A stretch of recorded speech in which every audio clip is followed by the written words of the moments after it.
ನಾನು ಯಾವ ಡಯಟ್ ಮಾಡ್ತಾಯಿದ್ದೀನಿ, ಏನು ಎಕ್ಸಸೈಸ್ ಮಾಡ್ತಾಯಿದ್ದೀನಿ, ಏನು ಫುಡ್ ತೊಗೋತಾ ಇದ್ದೀನಿ, ಹೆಂಗೆ ವೆಯ್ಟ್ ಲಾಸ್ ಮಾಡ್ತಾಯಿದ್ದೀನಿ ಅಂತ ನೋಡೋಣ ಇವತ್ತು. ಹಾಯ್ ಹಲೋ, ಹೇಗಿದ್ದೀರಾ? ಇವತ್ತು ಒಂದು ಬೆಳಗ್ಗೆನೇ ನನಗೆ ತುಂಬ ಖುಷಿ ಆಯಿತು. ಯಾಕಂತಂದರೆ ನನ್ನ ಕಾಲಿಗೆ ಫೋನ್ ಮಾಡಿ, ಇವತ್ತು ನಾನೇ ಡ್ಯೂಟಿ ಕಂಟಿನ್ಯೂ ಮಾಡ್ಕೋತೀನಿ, ಪರವಾಗಿಲ್ಲ, ನೆಕ್ಸ್ಟ್ ವೀಕಲ್ಲಿ ನೀನು ಫುಲ್ ಟೈಮ್ ಮಾಡ್ಕೊ ಅಂತಂದರು. ಜಾಕ್ಪಾಟ್. ಹೆಂಗೂ ಡ್ಯೂಟಿಗೆ ಹೋಗೋಕ್ಕೆ ಇಷ್ಟ ಇರಲಿಲ್ಲ. ಸೊ ಒಳ್ಳೆ ನಿದ್ದೆ ಎಲ್ಲ ಆಯಿತು. ಇವಾಗ ನಿಧಿನ ಸ್ಕೂಲಿಂದ ಕರ್ಕೊಂಡು ಬರಬೇಕು. ಕರ್ಕೊಬಂದಮೇಲೆ ಕೆಲಸಗಳೆಲ್ಲ ಮಾಡಬೇಕು, ಕಂಟಿನ್ಯೂ ಮಾಡಬೇಕು. ನೋಡೋಣ. ನೀನು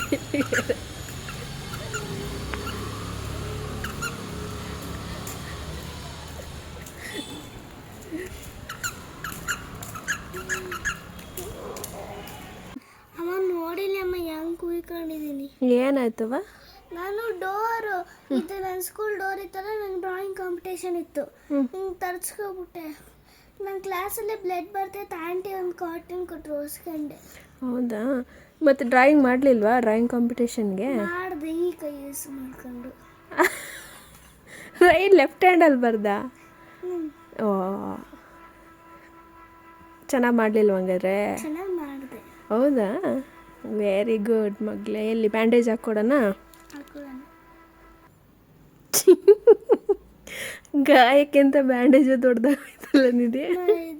ತೆಗೆದು ಹೋಗಿ ಇನ್ನೊಂದು. ಇವಾಗ ಸಾಕು, ಇವಾಗ ಎಮರ್ಜೆನ್ಸಿಗೆ ಅದು ಇದಿರಲಿ ಬಿಡು, ಸಂಜೆ ಬೇರೆದು ಹಾಕ್ಕೊಡ್ತೀನಿ ಮತ್ತು ನಾನು. ಯಾವ ಬರ್ದಿತ್ತು ಮತ್ತು ನಾಡಿದ್ದು ಎಕ್ಸಾಮ್ ಹೆಂಗೆ ಬರೀತೀಯ ನೀನು? ನಾಡಿದ್ದ ಹ್ಞೂ, ತೆಗೆದ್ಬಿಡ್ತೀಯಲ್ವ? ನೋವು ಇರುತ್ತೆ ಅಂದಲ್ಲ. ಅದೇನು ನೋವು ಇರುತ್ತೆ ತಾಯಿ? ಇರುತ್ತಲ್ಲ ತಾಯಿ, ಅದಿರಲ್ಲ. ಇರುತ್ತೆ ತಾಯಿ. ಬರೀ ನೋಡು, ಈಸಿ ಪೀಸಿ. ಲೆಫ್ಟ್ ಹ್ಯಾಂಡಲ್ಲೇ ಬರೆದ್ಬಿಡು. ಅದು ಲೆಟರ್ಸ್ ಹೆಂಗೆ ಬರೀಲಿ? ನಾನು ಯಾಕಂದರೆ ಕರ್ಸಿವಲ್ಲಿ ಬರೆಯುತ್ತೆ, ನಾನು ಹಿಂಗೆ ಅಂತ ಬರ್ಬಿಡ್ತೀನಿ. ಅದು ಸುಮ್ಮನೆ ಗೀಜ್ ಹಾಕೋದೇ ಕರ್ಸಿವು.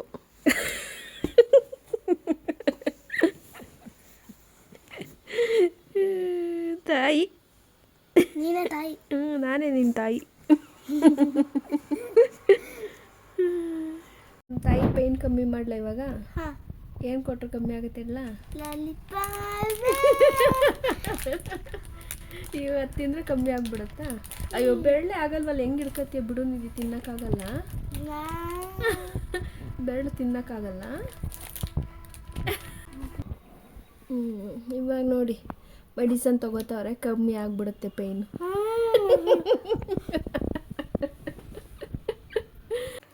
ಮತ್ತು ಇತ್ತೀಚೆಗೆ ನನ್ನ ಫ್ರೆಂಡ್ಸ್ ಎಲ್ಲ ಕೇಳ್ತಾ ಇದ್ದಾರೆ, ಏನು ವೆಯ್ಟ್ ಲಾಸ್ ಆಗಿದೆಯಾ ಅಂತ. ಹೌದು, ಸ್ವಲ್ಪ ವೆಯ್ಟ್ ಲಾಸ್ ಆಗಿದ್ದೀನಿ, ತುಂಬ ಏನಿಲ್ಲ. ಬಟ್ ಏನು ಸೀಕ್ರೆಟ್ ಏನಿದೆ? ಏನಿಲ್ಲ. ಏನು ನಾವು ವೆಯ್ಟ್ ಲಾಸ್ ಮಾಡಬೇಕು ಅಂತ ಹೇಳ್ಬಿಟ್ಟು ಸರ್ಕಸ್ ಮಾಡ್ದಂಗೆ ಇನ್ನೂ ದಪ್ಪ ಆಗ್ತೀವೋ ಹೊರತು ಸಣ್ಣ ಅಂತೂ ಆಗಲ್ಲ. ಏನಿಲ್ಲ, ಕೆಲವು ಚಿಕ್ಕ ಬದಲಾವಣೆಗಳು ಮಾಡ್ಕೊಂಡ್ಮೇಲೆ ಸ್ವಲ್ಪ ವೆಯ್ಟ್ ಕಡಿಮೆ ಆಗ್ತಾಯಿದೆ. ತುಂಬ ಅಂತ ರಾಕೆಟ್ ಸೈನ್ಸ್ ಏನೂ ಮಾಡಿಲ್ಲ, ಏನು ಸರ್ಕಸ್ ಮಾಡಿಲ್ಲ, ಮ್ಯಾಜಿಕ್ ಮಾಡಿಲ್ಲ. ನಾನು ತುಂಬ ಸಲ ವೆಯ್ಟ್ ಲಾಸ್ ಮಾಡಬೇಕು ಅಂತ ಸ್ಟಾರ್ಟ್ ಮಾಡಿ ಗಿವ್ ಅಪ್ ಮಾಡಿ ಏನೇನೋ ಸರ್ಕಸ್ ಮಾಡಿ, ವಾಕಿಂಗ್ ಮಾಡಿ, ಎಕ್ಸಸೈಸ್ ಮಾಡಿ ಎಲ್ಲ ಸಾಕಾಗಿ ಬಿಟ್ಟಿದ್ದೆ. ಬಟ್ ಈ ಸಲ ಇನ್ಸ್ಟೆಂಟಾಗಿ ಏನೂ ಬೇಡ, ಸ್ವಲ್ಪ ಇದಾಗೆ ಮಾಡೋಣ, ಇನ್ಸ್ಟೆಂಟಾಗಿ ಏನೂ ಮಾಡೋದು ಬೇಡ, ನಿಧಾನಕ್ಕೆ ಆಗಲಿ ಪರವಾಗಿಲ್ಲ, ವೆಯ್ಟ್ ಲಾಸ್ ನಿಧಾನಕ್ಕೆ ಮಾಡೋಣ ಅಂತೇಳಿ ಈ ಸಲ ಸ್ಟಾರ್ಟ್ ಮಾಡಿದ್ದೀನಿ. ಏನಿಲ್ಲ, ನಾನು ಬೆಳಗ್ಗೆ ಡ್ಯೂಟಿಗೆ ಹೋಗ್ತೀನಲ್ಲ, ಯಾವಾಗೂ ಅರ್ಜೆಂಟಲ್ಲಿ ಲೇಟಾಗೋಯ್ತು ಅಂತ ಹೇಳ್ಬಿಟ್ಟು ಬೇಗ ಅಂದರೆ ನಿಧಿ ಸ್ಕೂಲಿಗೆ ರೆಡಿ ಮಾಡಿ ಕಳಿಸಿ ಟೈಮ್ ಆಗ್ತಾಯಿತ್ತು ಅಂತ ಹೇಳ್ಬಿಟ್ಟು ಬೇಗ ಗಾಡಿ ಎತ್ಕೊಂಡು ಓಡೋಗ್ಬಿಡ್ತಾಯಿದ್ದೆ. ಅಂದರೆ ನನ್ನ ಆಫೀಸಿಗೆ ನಮ್ಮ ಮನೆಯಿಂದ 2.5 ಕಿಲೋಮೀಟರ್ ಇದೆ. ನಾನೊಂದು ಗಾಡಿನಲ್ಲಿ, ನಮ್ಮ ಮನೆಯವ್ರೊಂದು ಗಾಡಿನಲ್ಲಿ, ಇಬ್ಬರು ಒಟ್ಟಿಗೆ ಒಂದೇ ಕಡೆ ಕೆಲ್ಸಕ್ಕೆ ಹೋದ್ರೂ 2 ಗಾಡಿ ತೊಗೊಂಡೋಗ್ಬಿಡ್ತಾಯಿದ್ವಿ. ಬಟ್ ಇವಾಗ ಏನು ಮಾಡ್ತಾಯಿದ್ದೀನಿ ಅಂತಂದರೆ, ಆಲ್ಮೋಸ್ಟ್ ಒಂದೇ ಗಾಡಿನಲ್ಲಿ ಇಬ್ಬರು ಹೋಗೋಕ್ಕೆ ಟ್ರೈ ಮಾಡ್ತೀವಿ, ಒಂದೇ ಟೈಮ್ ಮ್ಯಾಚ್ ಮಾಡ್ಕೊಂಡು. ನಂದು 8 o'clock, ಅವ್ರು 9 o'clock. ಬಟ್ ಆದ್ರೂ ಪಾಪ ಅವ್ರನ್ನ ಹಿಂಸೆ ಮಾಡಿ ಎಳ್ಕೊಂಡು ಹೋಗೋದು. ಇಲ್ಲ, ಬೇಗ ನಾನೇ ಎದ್ದರೆ ಅಂದರೆ ಬೇಗ ಕೆಲಸ ಎಲ್ಲ ಮುಗಿದ್ರೆ, ಅಟ್ಲೀಸ್ಟ್ ಒಂದು 7:30 ಅಷ್ಟರೊಳಗೆ ಎಲ್ಲ ಕೆಲಸ ಎಲ್ಲ ಮುಗಿಸ್ಬಿಟ್ಟು ನಾನು ವಾಕಿಂಗಲ್ಲೇ ಹೋಗೋಕ್ಕೆ ಸ್ಟಾರ್ಟ್ ಮಾಡಿದೆ. ಇನ್ನೇನೂ ಇಲ್ಲ ಲೇಟ್ ಆಯಿತು ಅಂತಂದರೆ ಆ ಕಡೆಯಿಂದ ಬರಬೇಕಾದ್ರೆ ನಿಧಿ 3:15 ಸ್ಕೂಲ್ ಮುಗಿಯುತ್ತೆ, ನಂದು 2:15 ಡ್ಯೂಟಿ ಮುಗಿಯುತ್ತೆ. 2:15 ಮುಗಿದ್ರೆ ಆ ಕಡೆಯಿಂದ ಬರಬೇಕಾದ್ರೆ ಗೋವಿಂದವ್ರಿಗೆ ಗಾಡಿ ತೊಗೊಂಡೋಗಿ ನೀವು ನಾನು ನಡ್ಕೊಂಬರ್ತೀನಿ ಅಂತೇಳಿ ಗಾಡಿ ತೊಗೊಂಡು ಗಾಡಿ ಅವ್ರಿಗೆ ಕೊಟ್ಟು ಕಳಿಸಿ ನಾನು ವಾಕಿಂಗಲ್ಲಿ ಬರೋಕ್ಕೆ ಸ್ಟಾರ್ಟ್ ಮಾಡಿದೆ. 3:10 ಸ್ಕೂಲ್ ಮುಗಿಯೋದವಳು. ಸೊ ನಾನೇನು ಮಾಡಿದೆ, 2:15 ಹೊರಟ್ರೆ ಫಾಸ್ಟಾಗಿ ನಡ್ಕೊಂಡು ನಿಧಿ ಸ್ಕೂಲ್ ಹತ್ರ ಬರೋದು ವಾಕಿಂಗು ಅಷ್ಟೇ. ಅಂದರೆ ಆಗಿದ್ದ ದಿನ ಇಲ್ಲ ಆಗಿಲ್ಲ ಅಂದರೆ ಅಟ್ಲೀಸ್ಟ್ ಒಂದು ಸೈಡ್ ಆದರೂ ನಡ್ಕೊಂಡು ಹೋಗೋಕ್ಕೆ ಟ್ರೈ ಮಾಡೋದು. 2 ಸೈಡು ಆಗಿಲ್ಲ ಅಂತಂದರೆ ಅಟ್ಲೀಸ್ಟ್ ಅದು 2.5 ಕಿಲೋಮೀಟ್ರ್ ಆಗುತ್ತೆ. ಮತ್ತು ಇನ್ನು ಡ್ಯೂಟಿ ಮಾಡೋ ಟೈಮಲ್ಲಿ ಅಲ್ಲೇ ಓಡಾಡಿ ಆಗಿರೋದು. ಸೊ ಅಟ್ಲೀಸ್ಟ್ ಡೈಲಿ ಒಂದು 10,000 ಸ್ಟೆಪ್ಸ್ ಆಗತ್ತೆ. ಒಂದೇ ಸಲ ವಾಕಿಂಗ್ ಹೋಗೋಕ್ಕಾಗಿಲ್ಲ ಅಂತಂದ್ರೂ ಅಲ್ಲೇ ವಾಕ್ ಮಾಡೋದು, ಮನೆಗೆ ಬಂದಮೇಲೆ ವಾಕ್ ಮಾಡೋದು, ಅಟ್ಲೀಸ್ಟ್ ಕಂಟಿನ್ಯೂ ಫಾಸ್ಟ್ ವಾಕಿಂಗ್ ಆಗುತ್ತೆ. ಡ್ಯೂಟಿಯಿಂದ ಬರಬೇಕಾದ್ರೆ ನಡ್ಕೊಂಡು ಬರೋದು ಮಾಡ್ತಾಯಿದ್ದೆ. ಮತ್ತು ನಾನು ಬೆಳಗ್ಗೆ 8 ಗಂಟೆಗೆ ಡ್ಯೂಟಿಗೆ ಹೋಗೋದ್ರಿಂದ 7:15 8 ಗಂಟೆ ಒಳಗಡೆ ತಿಂಡಿ ಮನೆಯಲ್ಲೇ ಮಾಡ್ಕೊಂಡು ಹೋಗೋದು. ಆಮೇಲೆ ಮತ್ತೆ ಡ್ಯೂಟಿಯಿಂದ ಬಂದಮೇಲೆ 3 ಗಂಟೆ 3:15 ಊಟ ಮಾಡಿದರೆ ನಾನು ಆಮೇಲೆ ಮತ್ತೆ ಊಟ ಮಾಡಲ್ಲ. 2 ಟೈಮ್ಸೇ ಇಂಟರ್ಮಿಟೆಂಟ್ ಫಾಸ್ಟಿಂಗ್ ಸ್ಟಾರ್ಟ್ ಮಾಡಿಕೊಂಡೆ. ಸೊ 1 ಮಂತಲ್ಲೇ ಒಂದು ಆಲ್ಮೋಸ್ಟ್ ಒಂದು 3 to 4 kgs ಕಡಿಮೆ ಆಗಿದ್ದೀನಿ. ತುಂಬ ಸುಸ್ತಂತ ಏನು ಅನ್ನಿಸ್ತಾ ಇಲ್ಲ. ಇಂಟರ್ಮಿಟೆಂಟ್ ಫಾಸ್ಟಿಂಗ್ ಮೊದಲೆಲ್ಲ ಸ್ಟಾರ್ಟ್ ಮಾಡಿ ಕೈ ಬಿಟ್ಟು ಇದು ಮಾಡಿದ್ರಿಂದ ಅದು ರೂಢಿ ಮಾಡ್ಕೊಳ್ಳೋದೇನು ಕಷ್ಟ ಅನಿಸಿಲ್ಲ ನನಗೆ. ಸೊ ಕಂಟಿನ್ಯೂ ಮಾಡ್ತಾಯಿದ್ದೀನಿ ಇವಾಗ ಅಷ್ಟೇ. ಸದ್ಯಕ್ಕೆ ಏನು ಮಾಡ್ತಾಯಿಲ್ಲ. ಇವಾಗ ಅದು 15 ದಿನದಿಂದ ವಾಕು ಸ್ಟಾಪ್ ಮಾಡಿಬಿಟ್ಟಿದ್ದೀನಿ. ತುಂಬ ಚಳಿ ಇರೋದ್ರಿಂದ ಬೇಗ ಎದ್ದೇಳೋಕ್ಕಾಗ್ದಿಲ್ಲ, ಲೇಟಾಗಿ ಎದ್ದೇಳೋದು, ಕೆಲಸಗಳಾಗಲ್ಲ, ಬೇಗ ಟೈಮ್ ಆಗುತ್ತೆ ಅಂತ ಹೇಳ್ಬಿಟ್ಟು ಓಡಿ ಗಾಡಿ ತೊಗೊಂಡು ಹೋಗೋದು. ಮತ್ತು ಆ ಕಡೆಯಿಂದನೂ ಗಾಡಿನಲ್ಲೇ ಬರೋದು. ಮತ್ತು ವಾಕಿಂಗ್ ಹೋಗೋಕ್ಕಾಗಲ್ಲ, ಯಾಕಂದರೆ ತುಂಬ ಈ ಶೀತ ಅಲರ್ಜಿ ಇರೋರಿಗಂತೂ ಬೆಳಗ್ಗೆ ಹೊತ್ತು ವಾಕಿಂಗ್ ಹೋಗೋಕ್ಕಾಗಲ್ಲ. ಯಾಕಂದರೆ ಹೋದ್ರೆ ನೆಗಡಿ ಸ್ಟಾರ್ಟ್ ಆದರೆ ಅದು ನಾನ್ ಸ್ಟಾಪು ನಿಲ್ಲಲ್ಲ. ಅದು ಟ್ಯಾಬ್ಲೆಟ್ಸ್ ತನಕ ಕಮ್ಮಿ ಆಗಲ್ಲ. ಇದು ಗೊತ್ತಿರುತ್ತೆ ಕೆಲವ್ರಿಗೆ, ಈ ಥರ ಸಮಸ್ಯೆ ಇರೋರಿಗೆ ಗೊತ್ತಿರುತ್ತೆ. ಸೊ ಎಕ್ಸಸೈಸ್ ಅಂತೂ ಮಾಡೋಕ್ಕಾಗಲ್ಲ. ಮಕ್ಳು ಇಟ್ಕೊಂಡು ನಾವೇನೋ ಒಂದು ಎಕ್ಸಸೈಸ್ ಸ್ಟಾರ್ಟ್ ಮಾಡಿದ್ರೆ ಅವರು ಜಾಯಿನ್ ಆಗ್ತೀನಿ ಅಂತಾರೆ. ಇಲ್ಲ ಮಾಡೋಕ್ಕೆ ಬರಲ್ಲ ನನಗೆ, ಅದು ಮಾಡಿಕೊಡು ಇದು ಮಾಡಿಕೊಡು ಗೊತ್ತು. ಮತ್ತು ಅವ್ರು ಸ್ಕೂಲಿಂದ ಬಂದ ತಕ್ಷಣ ಅವ್ರಿಗೆ ತಿಂಡಿಗಳು ಮಾಡಿಕೊಡು, ಹೋಮ್ ವರ್ಕ್ ಮಾಡಿಸು, ಅದು ಇದು ಕೆಲಸ ಮಕ್ಕಳನ್ನ ಇಟ್ಕೊಂಡಂತೂ ಆಗಲ್ಲ. ನನಗಂತೂ ಬೆಳಗ್ಗೆ 8ರಿಂದ 4 ತನಕ ಆಗಲ್ಲ. ಯಾಕಂದರೆ ಡ್ಯೂಟಿ 5 ಗಂಟೆಗೆ ಎದ್ರೇ ಕೆಲಸ ಮುಗಿಯಲ್ಲ. ಸರ್ಕಸ್ ಮಾಡ್ಕೊಂಡು ಕೆಲಸಕ್ಕೆ ಓಡೋಗ್ಬೇಕು. ಸೊ ಅದು ಅಲ್ಲಂತೂ ಕೆಲಸ ಕೂತಿರೋದೇನೆ, ಎದ್ದು ಓಡಾಡೋಕ್ಕೂ ಅಷ್ಟು ಟೈಮ್ ಸಿಗಲ್ಲ. ಈ ಡೆಸ್ಕ್ ಜಾಬ್ ಮಾಡೋರಿಗೆ ಗೊತ್ತಿರುತ್ತೆ ವೆಯ್ಟ್ ಆಟೋಮೆಟಿಕ್ ಏನಾಗುತ್ತೆ. ನೀವು ಏನೇ ವಾಕ್ ಮಾಡಿ ಎಕ್ಸಸೈಸ್ ಮಾಡಿ, ಯಾಕಂದರೆ ಕಂಟಿನ್ಯೂ ಆಗಿ 6ರಿಂದ 7 ಅವರ್ ಕೂತಿರ್ತೀವಲ್ಲ. ಸೊ ವೆಯ್ಟ್ ಆಟೋಮೆಟಿಕ್ ಗೇನ್ ಆಗುತ್ತೆ, ಕಷ್ಟನೇ ಇದೆ. ಬಟ್ ಅಂದರೆ ನನಗೆ ಸ್ವೀಟ್ ಎಲ್ಲ ತಿನ್ನಲ್ಲ, ಸ್ವೀಟ್ ಕ್ರೇವಿಂಗ್ಸ್ ಅಷ್ಟಿಲ್ಲ, ಎಣ್ಣೆಲಿ ಕರ್ದಿದ್ದೆಲ್ಲ ತಿನ್ನಲ್ಲ. ಡಯಟು ಅಂತಲ್ಲ, ಬಟ್ ನನಗಾಗಲ್ಲ, ನಾನು ತಿನ್ನಲ್ಲ. But rice, I love rice. ರೈಸನ್ನು ಸ್ವಲ್ಪ ಅಂದರೆ ಸಾಂಬಾರು ಏನಾದರೂ ಚೆನ್ನಾಗಿದೆ ಅಂತ ಅನಿಸಿದರೆ, ಇಲ್ಲ ಪಲಾವ್ ಎಲ್ಲ ಮಾಡಿದರೆ ಚೆನ್ನಾಗಿದೆ, ಇಷ್ಟ ಆಯ್ತು ಅಂತಂದರೆ ಹೊಟ್ಟೆ ತುಂಬಿದ್ರೆ 2 ತುತ್ತು ಎಕ್ಸ್ಟ್ರಾ ತಿನ್ನೋದು. ಇದು ಆಲ್ಮೋಸ್ಟ್ ಎಲ್ಲ ಹೆಣ್ಮಕ್ಳು ಇದೇ ಥರ ಮಾಡ್ತಾರೆ ಅನಿಸುತ್ತೆ. ಬಟ್ ನಾನು ಅದೇ ಥರ ಮಾಡ್ತೀನಿ. ಇತ್ತೀಚೆಗೆ ಅಂದರೆ ಒಂದು ಸಲ ಹಾಕ್ಕೊಂಡ್ರೆ ಹೊಟ್ಟೆ ತುಂಬಿದೆ ಒಂದು 70% ಅಂದಮೇಲೆ ಏನೇ ಕಷ್ಟ ಆದ್ರೂ ಸರಿ ತಿನ್ನಲ್ಲ. ಅದ್ರ ಜೊತೆಗೆ ಸ್ವಲ್ಪ ವೆಜಿಟೇಬಲ್ಸ್ ಆ್ಯಡ್ ಮಾಡ್ಕೊಳ್ಳೋದು. ಕುಕುಂಬರ್ ಆ್ಯಡ್ ಮಾಡ್ಕೋತೀನಿ. ಸೊ ಅದು ಕುಕುಂಬರ್ ಎಲ್ಲ ಇದ್ದರೆ ಫಸ್ಟ್ ಕುಕುಂಬರ್ ಸಲಾಡೆಲ್ಲ ತಿನ್ಕೊಂಬಿಟ್ರೆ ನಮಗೆ ಆಮೇಲೆ ಹಶ್ವಾಗಲ್ಲ. ಜಾಸ್ತಿ ರೈಸ್ ತಿನ್ನಬೇಕು, ಊಟ ಇನ್ನೂ ಎಕ್ಸ್ಟ್ರಾ ತಿನ್ನಬೇಕು ಅಂತ ಅನಿಸಲ್ಲ. ಸೊ ಆ ಥರ ಇದೆ. ಇನ್ನೇನಂದರೆ ಮಧ್ಯಾಹ್ನ ಊಟದಲ್ಲಿ ಸ್ವಲ್ಪ ರೈಸ್ ಇರುತ್ತೆ. ರೈಸ್ ಮಾಮೂಲಿ, ಇಲ್ಲ ರೈಸ್ ಇಲ್ಲ ಅಂದರೆ ಮುದ್ದೆ ಇಲ್ಲ ಅಂದರೆ ಚಪಾತಿ. ಅದ್ರ ಜೊತೆಗೆ ಪನ್ನೀರು ಇಲ್ಲ ಎಗ್ಗು ಆ್ಯಡ್ ಮಾಡ್ಕೋತಾ ಇದ್ದೀನಿ ಇತ್ತೀಚೆಗೆ.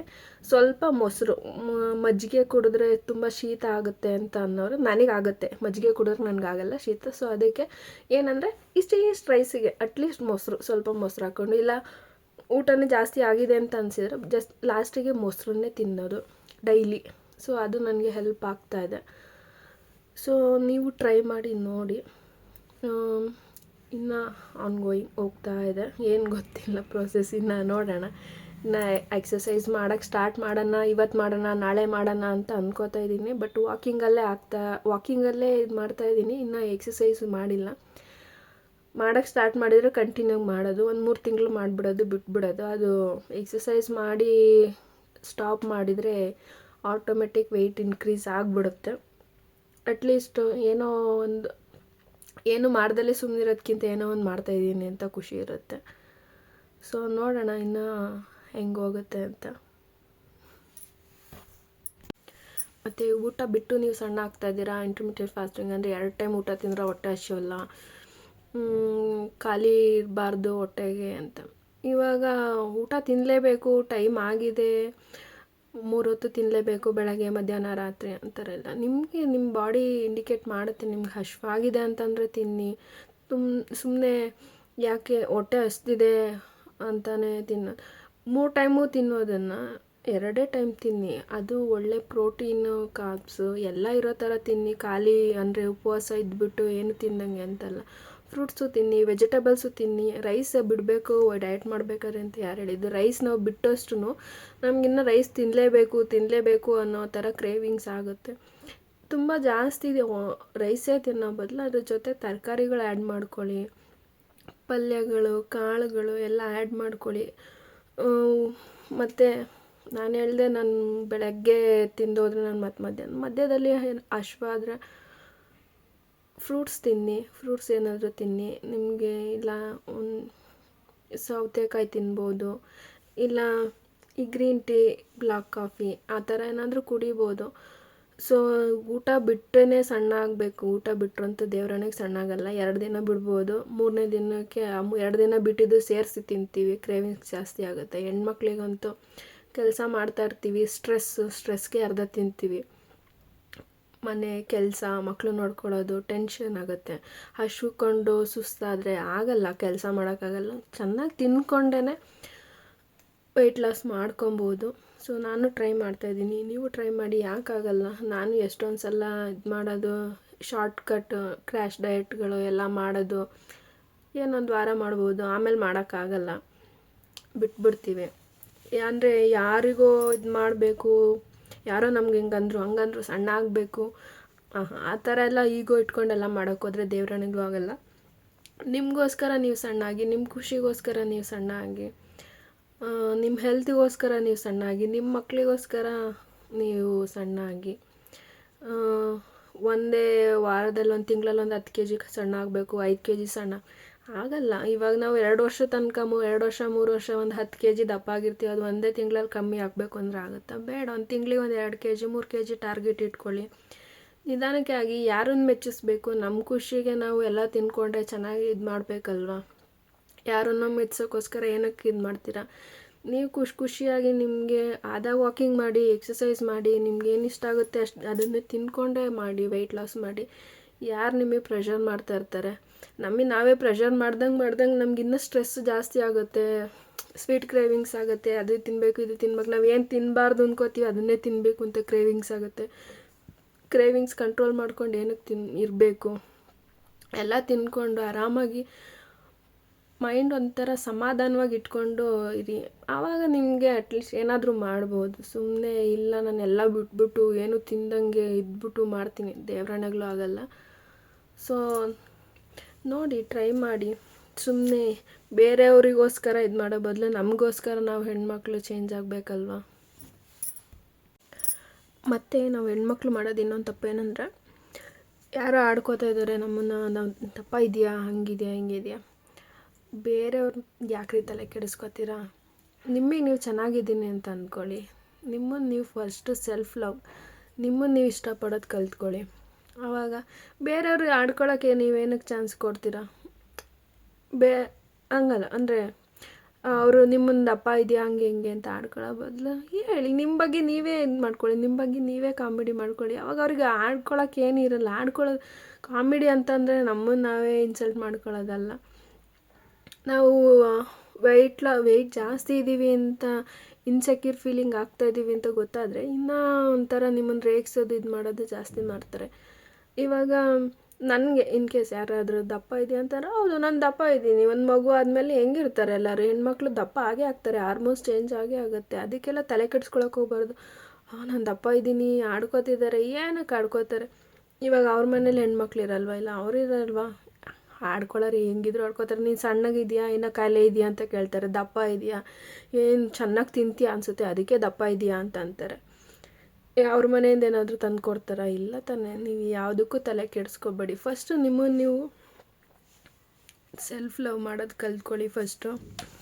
ಬೇರೆಯವರು ಆಡ್ಕೋತಾವ್ರೆ ಅದು ಇದು ಅಂತ ತಲೆ ಕೆಡಿಸ್ಕೊಳ್ಳೋದು ಫಸ್ಟು ಬಿಟ್ಟಾಕಿ. ಮತ್ತು ಏನಂದರೆ ವೆಯ್ಟ್ ಲಾಸ್ ಮಾಡಬೇಕಾದ್ರೆ ವಾಕಿಂಗ್ 1 ವಾರ ಮಾಡೋದು ಬಿಡೋದು ಹಂಗಲ್ಲ, ಕಂಟಿನ್ಯೂ ಆಗಿ ಮಾಡಿ. ಒಂದು ದಿನನೂ ಮಿಸ್ ಮಾಡ್ದಂಗೆ ಮಾಡಿ. ಒಂದೇ ಟೈಮ್ ಆಗಲ್ಲ ಅಂತ ಅಲ್ಲ, ಆಗಿಲ್ಲ ಅಂದರೆ ಯಾವಾಗ ಟೈಮ್ ಸಿಗುತ್ತೆ ಅವಾಗ ಮಾಡಿ. ಒಂದು ದಿನ ಗ್ಯಾಪ್ ಕೊಟ್ಟರೆ ನಿಜ ಸೋಂಬೇರಿತನ ಸ್ಟಾರ್ಟ್ ಆಗುತ್ತೆ. ನಾಳೆ ಹೋಗೋಣ ಬಿಡು ಮತ್ತೆ ಆಗೋದೇ ಇಲ್ಲ, ನಮಗೆ ಆಗಲ್ಲ, ಸ್ಟಾರ್ಟ್ ಮಾಡೋದಿಲ್ಲ. ಯಾವಾಗ ಟೈಮ್ ಸಿಗುತ್ತೆ, ಅಟ್ಲೀಸ್ಟ್ ನೀವು 10,000 ಸ್ಟೆಪ್ಸ್ ಮಾಡ್ತಾಯಿದ್ದೀರಾ, ಆಗಿಲ್ವಾ ಅಟ್ಲೀಸ್ಟ್ ಎಷ್ಟಾಗುತ್ತೆ ಅಷ್ಟು ಮಾಡೋಕ್ಕೆ ಟ್ರೈ ಮಾಡಿ. ಒಂಚೂರು ಗ್ಯಾಪ್ ಕೊಡ್ತಂತಂದರೆ ನಮ್ಮ ಬಾಡಿ ಹೆಂಗಂತಂದರೆ ಮನಸ್ಸು ಹಂಗೆ, ಬಿಡು ನಾಳೆ ಮಾಡೋಣ ಅದು ನಾಳೆ ಅಂತ ತಿಂಗಳುಗಳೇ ಮುಂದೆ ಹೋಗುತ್ತೆ, ದಿನಗಳೆಲ್ಲ ತಿಂಗಳುಗಳೇ ಮುಂದೆ ಹೋಗುತ್ತೆ. ಮಾಡ್ತಾಯಿರಿ. ಎಲ್ಲ ರೆಗ್ಯುಲರಾಗಿ ಎಕ್ಸಸೈಸು ವಾಕಿಂಗ್ ಇದ್ರೇ ಅವಾಗ ವೆಯ್ಟ್ ಲಾಸ್ ಆಗೋಕ್ಕೆ ಸ್ಟಾರ್ಟ್ ಆಗುತ್ತೆ. ನೀವು ಡೈಲಿ ಸ್ಕೇಲಲ್ಲಿ ಚೆಕ್ ಮಾಡಿಬಿಟ್ಟು ನನ್ನ ವೆಯ್ಟ್ ಕಮ್ಮಿ ಆಗ್ತಾಯಿಲ್ಲ ಅಂತಂದರೆ ವೆಯ್ಟ್ ಕಮ್ಮಿ ಆಗುತ್ತಾ, ವೆಯ್ಟ್ ಸ್ಕೇಲಲ್ಲಿ ನೋಡಬೇಡಿ, ನೀವು ಇಂಚ್ ಲಾಸ್ ಆಗುತ್ತಾ ನೋಡ್ಕೊಳ್ಳಿ. ಇಂಚ್ ಲಾಸ್ ಆಗ್ತಾಯಿದ್ರೆ ಸಾಕು, ನಿಮಗೆ ವೆಯ್ಟ್ ಕಮ್ಮಿ ಆಗ್ತಾಯಿದೆ ಅಂತ. ನಿಮಗೆ ಫೇಸಲ್ಲಿ ಚೇಂಜಸ್ ಗೊತ್ತಾಗುತ್ತೆ, ನಿಮ್ಮ ಡ್ರೆಸ್ಗಳು ಲೂಸ್ ಆಗೋಕ್ಕೆ ಸ್ಟಾರ್ಟ್ ಆಗುತ್ತೆ. ವೆಯ್ಟ್ ಅಷ್ಟೇ ಇದ್ದರೆ ಡ್ರೆಸ್ಗಳು ಲೂಸ್ ಆಗೋಕ್ಕೆ ಸ್ಟಾರ್ಟ್ ಆಗುತ್ತೆ, ಗೊತ್ತಾಗುತ್ತೆ. ಇವಾಗ 1-2 ದಿನ ನಾವು ಊಟ ಕಮ್ಮಿ ಮಾಡಿಬಿಟ್ಟು ವಾಕಿಂಗ್ ಚೆನ್ನಾಗಿ ಎಕ್ಸಸೈಸ್ ಎಲ್ಲ ಮಾಡಿಬಿಟ್ಟು ನಮ್ಮದು ವೆಯ್ಟ್ ಕಮ್ಮಿ ಆಗಲಿಲ್ಲ, ಸ್ಕೇಲಲ್ಲಿ ಜಾಸ್ತಿ ಆಗಿ ತೋರಿಸ್ತಾಯಿದೆ, ಇನ್ನೂ ಜಾಸ್ತಿ ಆಗ್ತಾಯಿದೆ ಅಂತ ಹೇಳಿ ಬಿಟ್ಬಿಡೋದಲ್ಲ. ನಾವು ಸಡನ್ನಾಗಿ ವಾಕಿಂಗು ಎಕ್ಸಸೈಸು ಜಾಸ್ತಿ ಮಾಡೋಕ್ಕೆ ಸ್ಟಾರ್ಟ್ ಮಾಡಿದಾಗ ನಮ್ಮ ಬಾಡಿ ಸ್ವೆಲ್ಲಿಂಗ್ ಬಂದಂಗೆ ಆಗುತ್ತೆ. ಅದು ಏನು ಎಕ್ಸಸೈಸ್ ಏನು ಮಾಡಿರಲ್ವಲ್ಲ, ಸೊ ಆವಾಗ ವಾಟರ್ ವೆಯ್ಟ್ ಜಾಸ್ತಿ ಆಗುತ್ತೆ, ನಮ್ಮ ಬಾಡಿ ನೀರು ಹಿಡಿದಿಟ್ಕೊಳ್ಳೋಕೆ ಸ್ಟಾರ್ಟ್ ಮಾಡುತ್ತೆ. ಅದು ನಿಮಗೆ ಚೇಂಜಸ್ ಗೊತ್ತಾಗಬೇಕು ಅಂದರೆ ಅಟ್ಲೀಸ್ಟ್ 15 ದಿನ ತಿಂಗಳು ಗೊತ್ತಾಗಬೇಕು. ವೆಯ್ಟ್ ಮಾಡಿ. ಸಡನ್ನಾಗಿ ನನಗೆ ಆಗ್ತಾಯಿಲ್ಲ, ಜಾಸ್ತಿ ಆಗ್ತಾಯಿದೆ ನಾನು ಮಾಡ್ದಂಗೆ ಅಂತ ಹೇಳ್ಬಿಟ್ಟು ಏನು ತಿಂದಂಗೆ ಇದ್ದರೆ ಹಿಂಗೆ ಅಂತ ಚೆನ್ನಾಗಿ ತಿನ್ನೋದು, ಸ್ವೀಟ್ ತಿನ್ನೋದು ಅದಿದೆ, ಅದೆಲ್ಲ ಮಾಡೋಕ್ಕೆ ಹೋಗಬೇಡಿ. ವೆಯ್ಟ್ ಮಾಡಿ, ಪೇಷನ್ಸಿಂದ ವೆಯ್ಟ್ ಮಾಡಿ. ಸುಮ್ಮನೆ ಸ್ಟ್ರೆಸ್ ಮಾಡ್ಕೊಳಕ್ಕೆ ಹೋಗಬೇಡಿ. ಇನ್ನೇನು, ಕಾಫಿ ಟೀ, ನಾನು ಕಾಫಿ ಲವರ, ಬಟ್ ಏನಂಗೆ ಕಾಫಿ ಕುಡೀರಿ, ಬಟ್ ಶುಗರ್ ಕಡಿಮೆ ಮಾಡಿ. 2 ಸ್ಪೂನ್ ಸಕ್ಕರೆ ಹಾಕ್ಕೊಳ್ಳೋದು, 1 ಸ್ಪೂನಿಗೆ ಬನ್ನಿ. 1 ಸ್ಪೂನಿಂದ ಕಮ್ಮಿ ಮಾಡಿ ಶುಗರ್ ಇಲ್ದಂಗೆ ಅವಾಯ್ಡ್ ಮಾಡಿ ಆದಷ್ಟು. ನಾನು ಮೊದಲು ಜಾಸ್ತಿ ಸಕ್ಕರೆ ಹಾಕಿ ಕುಡಿತಾಯಿದ್ದೆ. ನಾನು ವರ್ಕ್ ಮಾಡೋ ಜಾಗದಲ್ಲೆಲ್ಲ ಶುಗರ್ ಇದೆ, ನಾವು ಶುಗರ್ ಬೇಡ ಅಂತ ಹೇಳಿ ಅವ್ರ ಜೊತೆ ಎಲ್ಲ ಕಾಫಿ ಕುಡಿಬೇಕಾದ್ರೆ ನಾನು ಶುಗರ್ಲೆಸ್ ಕುಡಿದು ಇವಾಗ ನನಗೆ ಶುಗರ್ಲೆಸ್ ರೂಢಿಯಾಗಿದೆ. ಇವಾಗ ಆ್ಯಕ್ಚುಲಿ ಶುಗರ್ ಹಾಕೊಂಡ್ರೆ ಕುಡಿಯೋಕ್ಕಾಗಲ್ಲ, ಒಂದು ಸಲ ಶುಗರ್ಲೆಸ್ ರೂಢಿ ಆದರೆ ಅದು ಹಾಗೆ ಇದಾಗುತ್ತೆ. ಸೊ ಟ್ರೈ ಮಾಡ್ತಾಯಿರಿ. ಯಾರೋ ಹೇಳಿದರು, ಇಷ್ಟು ವೆಯ್ಟ್ ಇದೆಯಾ ನೀನು ಇವಾಗ ಸ್ಟಾರ್ಟ್ ಮಾಡಿದರೆ ಆಗ್ತೆ. ಗಿವ್ ಅಪ್ ಮಾಡಬೇಡಿ. ಏನು ಗಿವ್ ಅಪ್ ಮಾಡ್ತೀರಾ? ಟ್ರೈ ಮಾಡ್ತಾಯಿರಿ. ಒಂದೇ ದಿನಕ್ಕೆ ಯಾಕೆ ಕಮ್ಮಿ ಆಗಬೇಕು ವೆಯ್ಟು, 1 ತಿಂಗಳಿಗೆ ಯಾಕೆ ಕಮ್ಮಿ ಆಗಬೇಕು? ಇವಾಗ 1 ತಿಂಗಳಿಗೆ 1 kg ಅಂದರೂ 1 ವರ್ಷದಲ್ಲಿ 12 kg ಸಣ್ಣ ಆಗ್ತೀವಿ. 2 kg ಅಂದರೆ 24 kg ಸಣ್ಣ ಆಗ್ತೀವಿ ತಿಂಗಳಿಗೆ. ಸೊ ಹಿಂಗೆ ಪ್ರೋಸೆಸಿಂಗ್ ಹಿಂಗೆ ಇರಲಿ. ಒಂದೇ ದಿನ ಇನ್ಸ್ಟಂಟಾಗಿ ಕಡಿಮೆ ಆಗಬೇಕು ಅಂತಂದರೆ ಯಾವುದೂ ಆಗಲ್ಲ. ನಾವೇನು ಇನ್ಸ್ಟಂಟಾಗಿ ಜಾಸ್ತಿ ಆಗಿರ್ತೀವ ವೆಯ್ಟು? ಇಲ್ಲ. ಸೊ ಗರ್ಲ್ಸ್, ಯಾವಾಗೂ ನಿಮಗೆ ನೀವೇ ಡಿಮೋಟಿವೇಟ್ ಮಾಡ್ಕೊಳ್ಳೋದನ್ನು ಬಿಟ್ಬಿಡಿ. ಫಸ್ಟು ನಿಮ್ಮನ್ನು ನೀವು ಕೇರ್ ಮಾಡೋಕ್ಕೆ ಸ್ಟಾರ್ಟ್ ಮಾಡಿ, ನಿಮ್ಮನ್ನು ನೀವು ಇಷ್ಟಪಡೋಕ್ಕೆ ಸ್ಟಾರ್ಟ್ ಮಾಡಿ ಫಸ್ಟು. ಆವಾಗ ಆಟೋಮೆಟಿಕ್ ಎಲ್ಲ ಚೇಂಜ್ ಆಗುತ್ತೆ. ಇನ್ನೊಂದೇನೆಂದರೆ, ನೆಗೆಟಿವ್ ಪೀಪಲ್ಸಿಂದ ದೂರ ಇರಿ. ನೆಗೆಟಿವ್ ಜನದಿಂದ ಎಷ್ಟು ದೂರ ಇರ್ತೀವೋ ಮೈಂಡು ಫ್ರೀ ಆಗುತ್ತೆ. ಮೈಂಡು ಫ್ರೀ ಆಗಿದ್ದರೆ ಆಟೋಮೆಟಿಕ್ ವೆಯ್ಟ್ ಲಾಸ್ ಆಗುತ್ತೆ. ಮತ್ತು ಇನ್ನೊಂದು, ಸ್ಟ್ರೆಸ್ ಮಾಡಿಕೊಂಡು ವೆಯ್ಟ್ ಕಮ್ಮಿ ಮಾಡಬೇಕು, ಇಲ್ಲ ಈ ಟೈಮಿಗೆ ತಿನ್ನಬೇಕು, ಹಿಂಗೆ ತಿನ್ನಬೇಕು, ಹಂಗೆ ತಿನ್ನಬೇಕು, ಎಕ್ಸಸೈಸ್ ಮಾಡಬೇಕು ಅಂತ ಟೆನ್ಷನಲ್ಲಿ ಎಲ್ಲ ಮಾಡೋಕ್ಕೋದ್ರೆ ಬೇಡ. ಕೂಲಾಗಿ ಕಾಮಾಗಿ ಇದು ಮಾಡಿ. ನಾನು ಎಷ್ಟೋ ಡಯಟಿಷನ್ಗಳ ಹತ್ರ ನ್ಯೂಟ್ರಿಷನಿಸ್ಟ್ಗಳ ಹತ್ರ ಡಯಟ್ ಪ್ಲ್ಯಾನ್ ತೊಗೊಂಡಿದ್ದೀನಿ. ಅವರು ಈ ಟೈಮಿಗೆ ಇದೇ ತಿನ್ನಬೇಕು, ಇಂಥದ್ದೇ ಫುಡ್ ತಿನ್ನಬೇಕು, ಅದು ಒಂಥರ ಸ್ಟ್ರೆಸ್ ಆಗಿಬಿಡುತ್ತೆ. ಇಂಥದ್ದೇ ತಿನ್ನಬೇಕು, ನಾವು ಮನೇಲಿ ಬೇರೆದು ಮಾಡಬೇಕು, ನಾವು ಬೇರೆದು ಮಾಡ್ಕೋಬೇಕು. ಹಾಗಲ್ಲ, ಅವಾಗ ಏನಾಗುತ್ತೆ ಅಂದರೆ ಸ್ಟ್ರೆಸ್ ಜಾಸ್ತಿ ಆಗುತ್ತೆ ನಮಗೆ. ಅದು ಮಾಡಲಿಲ್ಲ, ಇದು ಮಾಡಬೇಕಾ, ಅವ್ರು ನೀವು ಮಾಡಿ ತಿಂದಿದ್ದೆಲ್ಲ ಫೋಟೋ ಕಳಿಸಿ ಅಂತಂತಾರೆ. ಅದನ್ನು ಹಾಗೆ ಪರ್ಫೆಕ್ಟಾಗಿ ಮಾಡಬೇಕು, ಆಗಲ್ಲ ಕೆಲಸದ ಜೊತೆ. ಸೊ ನೀವೇ ಡಯಟ್ ಪ್ಲ್ಯಾನ್ ಇದು ಮಾಡ್ಕೊಳ್ಳಿ. ನಿಮಗೆ ಗೊತ್ತಾಗುತ್ತೆ ನಾವು ಏನು ಫುಡ್ ತಿಂತಾಯಿದ್ರೆ ಯಾವ ಫುಡ್ ತೊಗೋತಾ ಇದ್ದಾಗ ವೆಯ್ಟ್ ಜಾಸ್ತಿ ಆಗ್ತಾಯಿದೆ, ಯಾವ್ದು ತೊಗೋತಾ ಇದ್ದಾಗ ಕಮ್ಮಿ ಆಗ್ತಾಯಿದೆ, ನಿಮಗೆ ಗೊತ್ತಾಗುತ್ತೆ. ಕ್ಯಾಲ್ರಿ ಡಿಫೆಕ್ಟ್ ಮಾಡಿ. ಅಂದರೆ ಒಂದು 3 ಚಪಾತಿ ತಿಂತಾಯಿದ್ದೀರ ಅಂದರೆ 2ಕ್ಕೆ ಬನ್ನಿ. ಒಂದು 4-5 ಇಡ್ಲಿ ತಿಂತಾಯಿದ್ದೀಯಾ ಅಂತಂದರೆ 2-3ಕ್ಕೆ ಬನ್ನಿ. ಹಿಂಗೆ ಕಡಿಮೆ ಮಾಡ್ಕೋತಾ ಬನ್ನಿ ಫುಡ್ ಇಂಟೇಕು. ಸೊ ಆಟೋಮೆಟಿಕ್ ನಿಮಗೆ ವೆಯ್ಟ್ ಕಡಿಮೆ ಆಗೋಕ್ಕೆ ಸ್ಟಾರ್ಟ್ ಆಗುತ್ತೆ. ಸೊ ಕೆಲವು ಬದಲಾವಣೆಗಳು ಒಂದೇ ಸಲ ಸಡನ್ನಾಗಿ ಎಲ್ಲ ಕಡಿಮೆ ಮಾಡೋ ಬದಲು ನಿಧಾನಕ್ಕೆ ಒಂದೊಂದೇ ನೋಡಿ ಕಮ್ಮಿ ಮಾಡ್ತಾ ಬನ್ನಿ. ಸೊ ನಿಮಗೆ ನಿಮ್ಮ ಸೆಲ್ಫ್ ಕಾನ್ಫಿಡೆನ್ಸ್ ಜಾಸ್ತಿ ಆದಾಗ ಆಟೋಮೆಟಿಕ್ ವೆಯ್ಟ್ ಕಡಿಮೆ ಆಗುತ್ತೆ. ಐ ಹೋಪ್ ನಿಮಗೆ ಈ ವಿಡಿಯೋ ಇಷ್ಟ ಆಗಿದೆ ಅಂತ ಅಂದ್ಕೋತೀನಿ. ಇಷ್ಟ ಆಗಿದ್ದರೆ ಲೈಕ್ ಮಾಡಿ, ಶೇರ್ ಮಾಡಿ, ಸಬ್ಸ್ಕ್ರೈಬ್ ಮಾಡಿ. ಇನ್ನೇನಾದರೂ ಟಿಪ್ಸ್ ಬೇಕಂತಂದರೆ ಕೇಳಿ, ಆದರೆ ನನಗೆ ಗೊತ್ತಿದ್ದಷ್ಟು ಹೇಳ್ತೀನಿ. ಥ್ಯಾಂಕ್ ಯು, ನಮಸ್ಕಾರ.